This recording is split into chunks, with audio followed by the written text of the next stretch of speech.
Welcome to the Building Your Career podcast. I'm your host, Don Tarjanskas, and join us as we explore the world of construction. Each episode, we welcome a guest that shares career highlights and career advice, and hopefully inspires the next generation of construction professionals. Welcome to another edition of the Building Your Career podcast. I'm excited to have on the pod Steve Rose, who's the managing director of his own company and is also a freelance and a consultant. So coming at it from a very different angle than previous guests, and someone who is very passionate about a particular, very exciting part of the construction industry as well, which we will delve into in more detail. So Steve, if we could start off where we usually start off, can you tell us a little bit more about your kind of current job role in your business and also the companies you work for and what you do? Yeah, thanks very much for having me, first of all.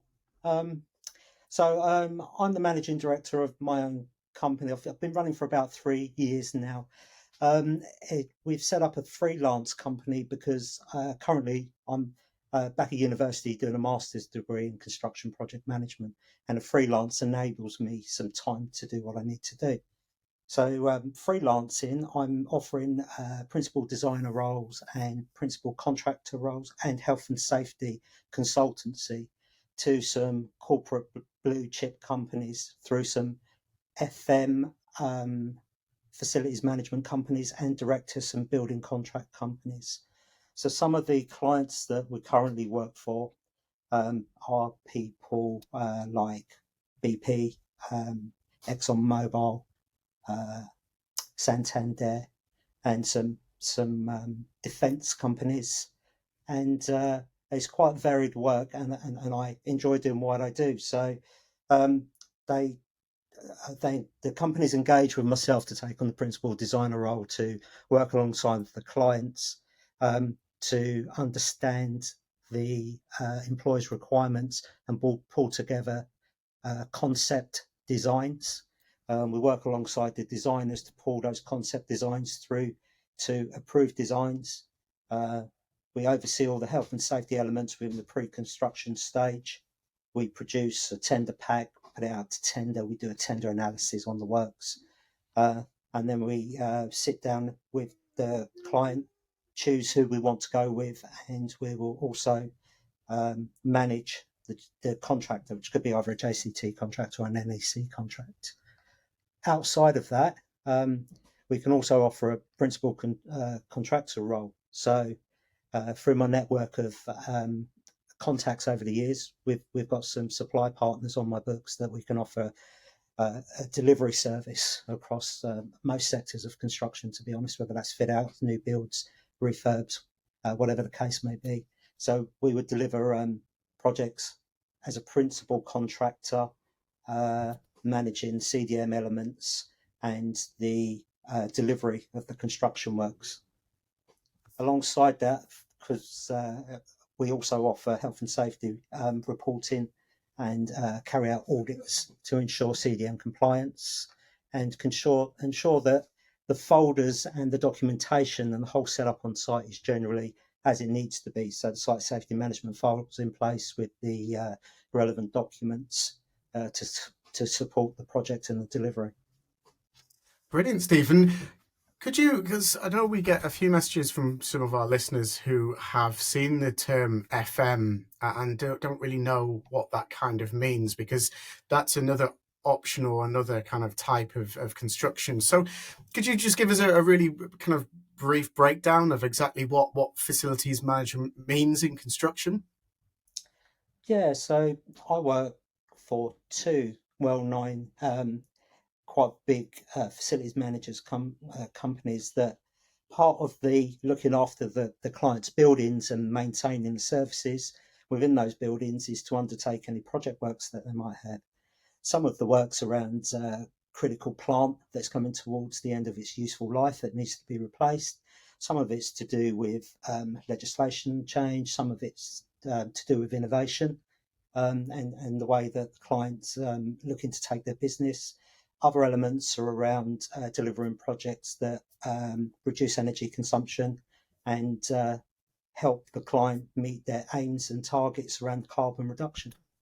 Okay, brilliant. I know sustainability is kind of a big topic on this podcast as well, but I am very excited because you're kind of specializing in a field that I personally have not heard of before. You're kind of got quite a good knowledge of wearable technology in the construction industry, and really the use of that, particularly on health and safety as well, which I know a lot of our listeners would not even think that would be a thing in construction. So could you just give us a little bit of an understanding of your story behind how you got into that particular kind of sector, and what your kind of knowledge are, and give us a little bit of an understanding of where that is at the moment in terms of wearable technology in construction? Yes, so I believe that health and safety goes hand in hand with construction and project management and delivering the delivery of projects. So I've always been passionate about making sure I'm up to date with health and safety. So that's from I undertook a NEBOSH construction course, and then I took a level 6 in applied health and safety, and I'm now grad IOSH approved.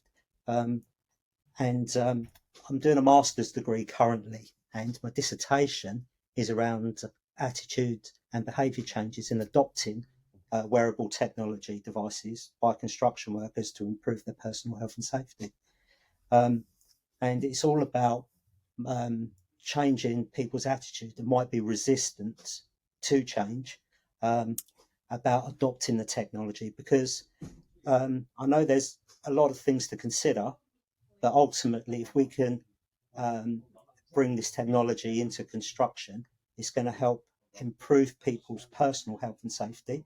By it can measure biometrics, heart rate, temperatures. It can measure your location, but also it can measure things like the environmental aspects, and warn you by wearable technologies that you may be entering hazardous zones or environments, and advise you on taking the right precautionary measures. So, alongside my project management and my health and safety, these sort of go hand in hand. And as we was going through the course content on the master's degree, and we was contemplating what we was going to do in regards to my dissertation, I had a few ideas, and this just sort of evolved with help from my supervisor, with help from the lecturers, and some of my colleagues on the course as well. Yeah, and I'm passionate about it, and it is something um, that I think we're going to embrace moving forward. And I'm doing so well on it, actually. The university have asked me to come do a presentation in September on the open day, 15th September at Portsmouth University, if anyone wants to come along. Brilliant. So could you just kind of break it down real simply for some of our listeners who are maybe new to construction? Let's say someone's coming in on a site and wants to wear wearable technology. What do they have to do? How do they use it? And how does that kind of benefit them when they're working on the construction site then? So I don't think well, it may be a personal choice, but ultimately, at the moment, it's more larger construction sites, maybe tier one operators or people working in hazardous environments, extreme hazardous environments that are adopting the technology. But we're looking at ways where the technology can be introduced, where a company would invest in the technology and the data collection and storage and use of that. So currently there's lots of different devices out there that you can use, but there's a common data environment that I think needs to be improved, so all these devices can log into that and it can be monitored and recorded. So at the moment, I don't think it'd be an individual choice to give you the sort of coverage that I'm talking about and the benefits I'm talking about. It'd be more like a company or corporate investment into the technology to enable individuals on large construction sites at the moment to use that technology. And as that evolves over time and we see the benefits of those, we think that will filter down into other areas of construction. Okay, so this is something that is, kind of very much at the start and growth period of kind of adopting it and almost going from a top-down approach in terms of, getting the larger scale companies to adopt it, showing the rest of the industry the benefits of it as well, and then kind of scaling that down into the kind of more medium and smaller companies. But yeah, it sounds like a fascinating industry. And how did that come about then? How did you kind of first hear about this? Because we was doing a module around BIM technology, and the BIM Okay. technology that's been introduced lends itself to other areas of construction where the technology can be used, and that's it sort of branches out into health and safety, and that's where I first become aware of it. Okay, absolutely fascinating. Really glad that you kind of gave a little bit of an insight there, really. But in terms of the beginning side of things, then, so what inspired you to pursue a construction in a career in construction, or where did you kind of first begin then? You know, when I left school, I really didn't know what I wanted to do. I was undecided.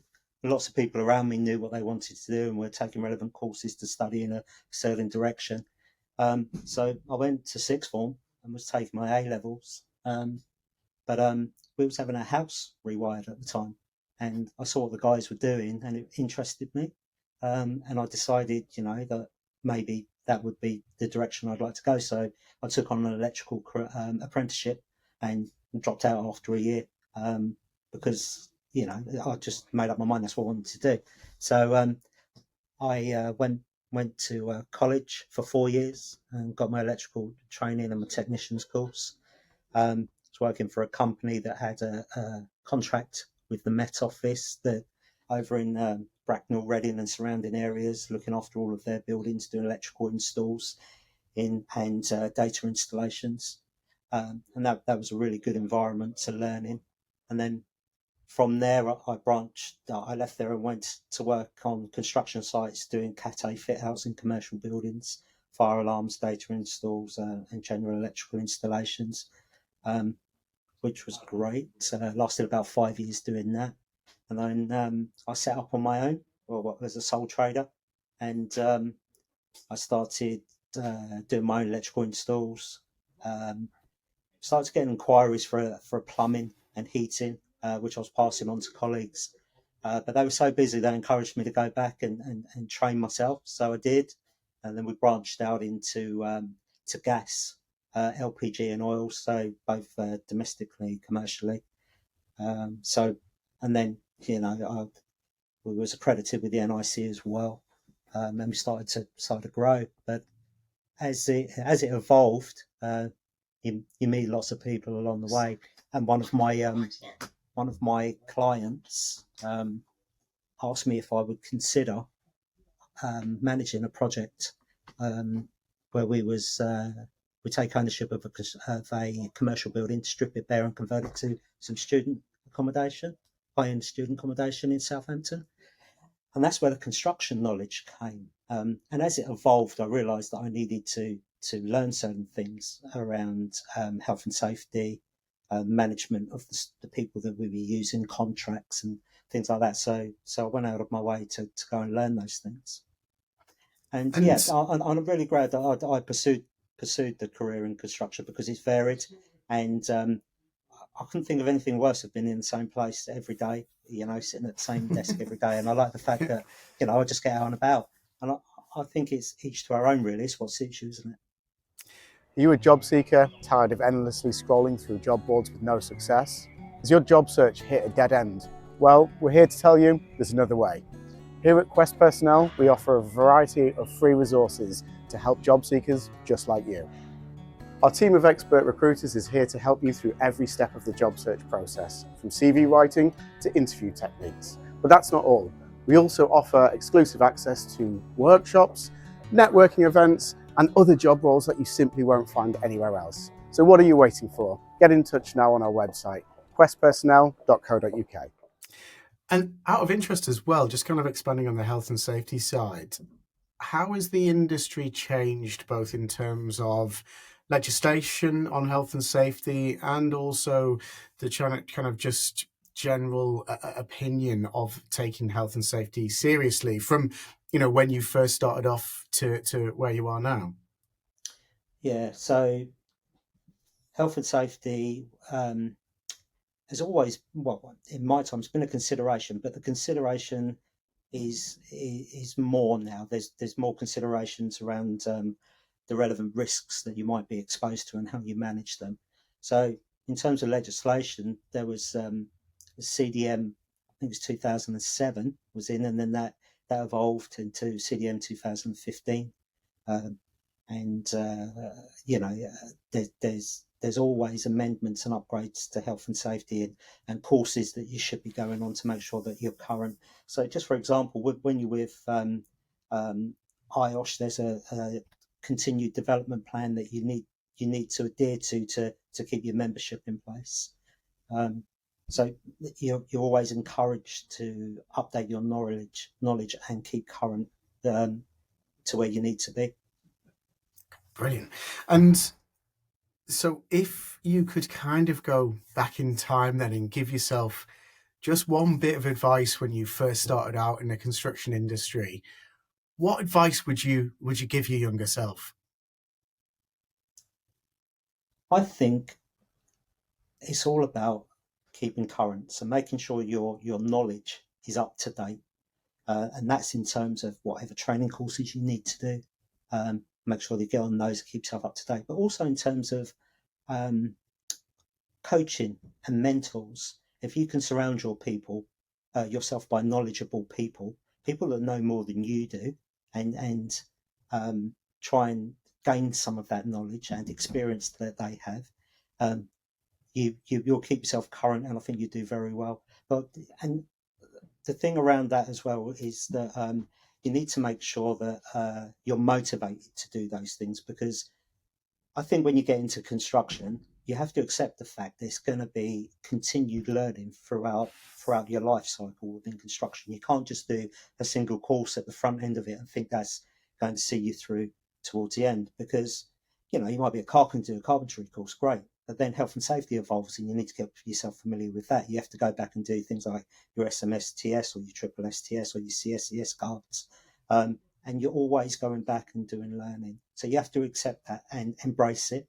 And that would be the advice that I gave myself, because I actually thought when I left school, I'd go and do an apprenticeship, I'd go and get a job, and that would be me set for life, basically. But it's just not the case. You need to be expecting the fact that you're going to be learning all the time.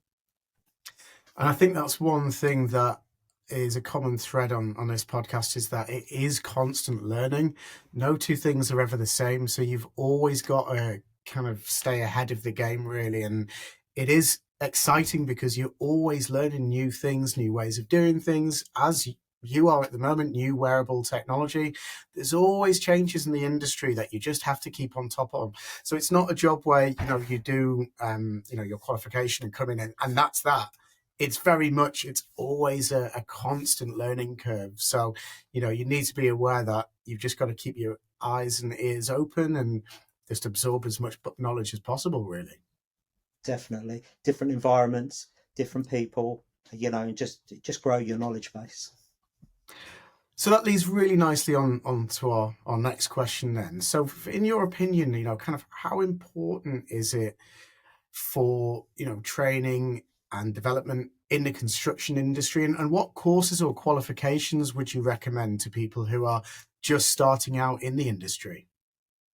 Yeah, I mean, that depends on where you're starting. So if you're looking to start out in a trade, obviously there's the City and Guilds qualifications that you would do to obtain your trade qualifications. If you're looking to expand further than that, you would maybe do a HNC or a H&D qualification in a relevant field, or maybe even a degree.